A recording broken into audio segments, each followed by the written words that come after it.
Hi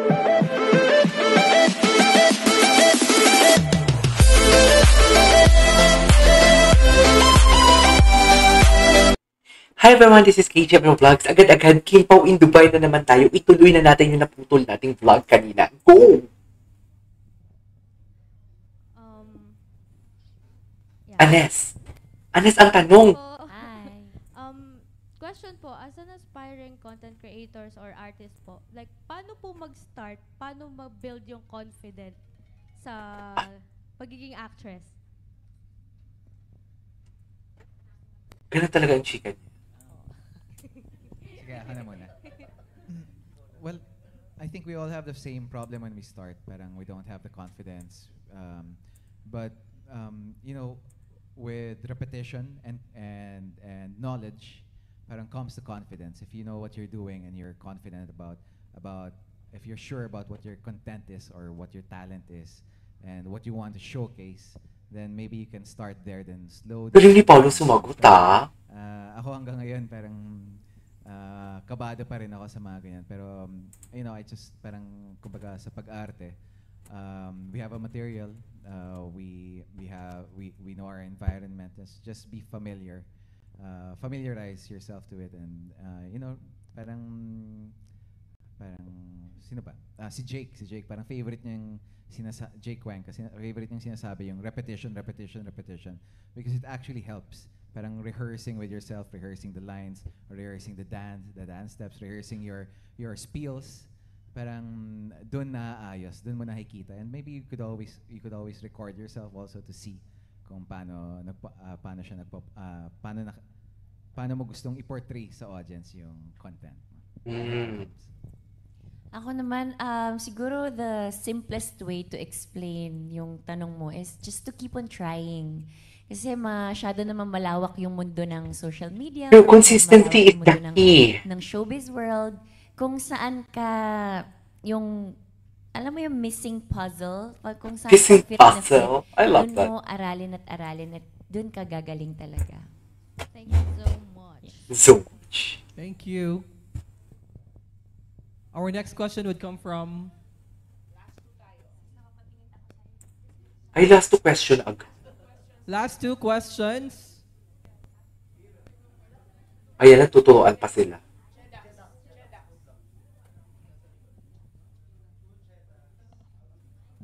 May hapon, Kim. May hapon.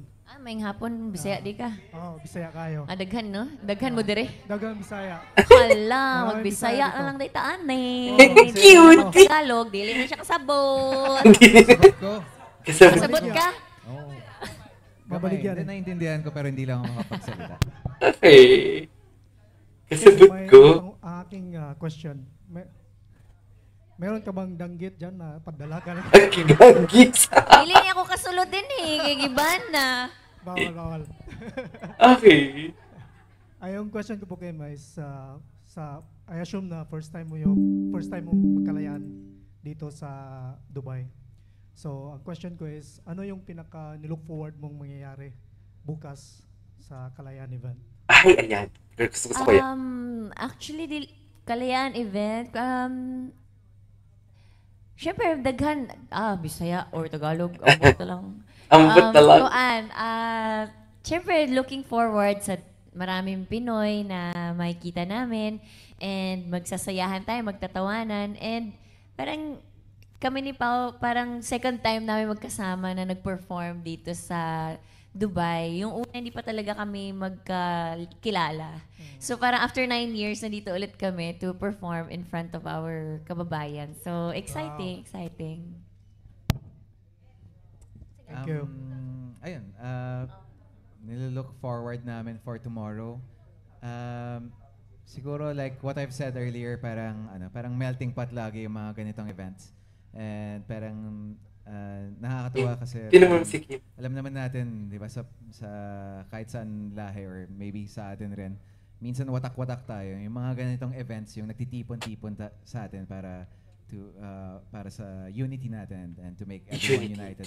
Also network with each other and familiarize ourselves with each other. So I'm looking forward to... Wait lang, may kukunin lang ako. Ayan. Maraming salamat. Last question. Ay, last question na agad? Okay. mean from the audience. Ayan, magandang hapon sa inyo lahat. Magandang hapon.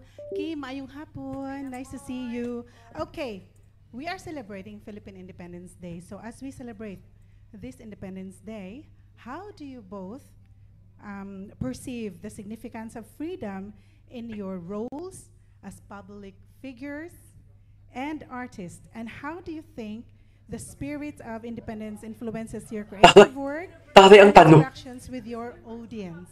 Tari ang tanong, te. Ang taray. Pinaghahangang ko to. Sorry, Ang taray. yung last. Yung, Ang tari ng tanong ni Ate Girl.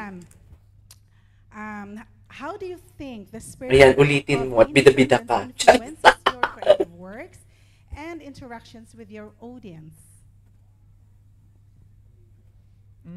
I think our independence is very important for any line of work, because it doesn't just gives you freedom to not to do whatever you want, but it gives you freedom to explore and show who you really are without boxing yourself too much. And when it comes to, sorry, what was the first question? Hirap naman ang tanong. Oo nga. Pakibisaya, please. Pinapahirapan nyo kasi. Sorry naman, hindi kasi naisip ko lang, independence kasi. So as a public figure, or both of you are public figures, so paano nyo to i-incorporate ba sa inyong pagkakuan, sa inyong pagka-artista, sa muka po ni, uy, sa inyong pagka-artista rin, unsaon ninyo nga kanang ma-influence ninyo ang inyong mga audience, sa inyong creative works, sa inaana. Okay. Ang hirap naman. Kasabot ko. Cute ni Paolo talaga. Pisaya talaga siya. We're one of, I would say we're also a very lucky country, because we have so much freedom to say what we want to say and do what we want to do, and I think it transcends in all in each line of work, especially on ours in entertainment industry, dahil you can't really express like this these kinds of films, these kinds of series, and really show what you want to say without being able to move freely or without being given that independence. And I think it's very important, especially with our filmmakers. I'm sure, sigurado ako, not a lot of you guys get to see some really nice Filipino movies, independent Filipino movies that are being made, which have like strong, na malalakas yung mga statements regarding issues about our country. So it's one of my hopes also that maybe this kinds of films and these kinds of talents are also shown throughout sa mga community natin throughout the world, especially here in the Middle East na malakas yung Filipino presence. Ako naman, okay na yun. Ako naman, independence and how I inspire other people and how do I show it dito sa showbiz world. Siguro, masaya tayo that we have parang ang Philippines kasi is a democratic country. We have the freedom of speech, kahit anong pwede natin gawin, wag lang talaga tayo makakasakit ng kahit na sino. Physically. Pero sobrang colorful ng showbiz world, and then yung individuality namin is very colorful. As malaya kaming gawin kung ano yung gusto namin gawin, malaya kaming pumili ng kahit na anong project na gusto namin gawin, sayaw na gusto namin gawin, lahat. So, independence is very important, and then dapat alam din natin yung self-worth natin, and we have also to be careful din na kasi syempre nasa public figure kami, showbiz world. Ay, ang bongga ng sagot ni Kim. Hindi mo kaya. So, cautious din kami sa mga kinikilos namin at pinapakita para makapag-inspire din kami in a good way sa ibang tao. Thank you so much sa inyong dalawa. Thank you din sa tanong mo. Thank you din sa tanong mo na sobrang hirap. Parang with independence also comes the freedom to explore and find what you really want. Parang minsan kasi pag masyado tayong kinakahon or wala tayong independence and the freedom to move and explore what we want to do, parang hindi mo alam kumbaga kung para sa'yo talaga yung career na to or line of work na to kung hindi mo nasusubukan at hindi mo na-explore at hindi ka binibigyan ng malawak na oportunidad para i-explore yung... Ang ganda ng emphasis ni Paolo pag magsalita Like siya. you guys are here. You were given... Thank you. Ang galing. Very profound.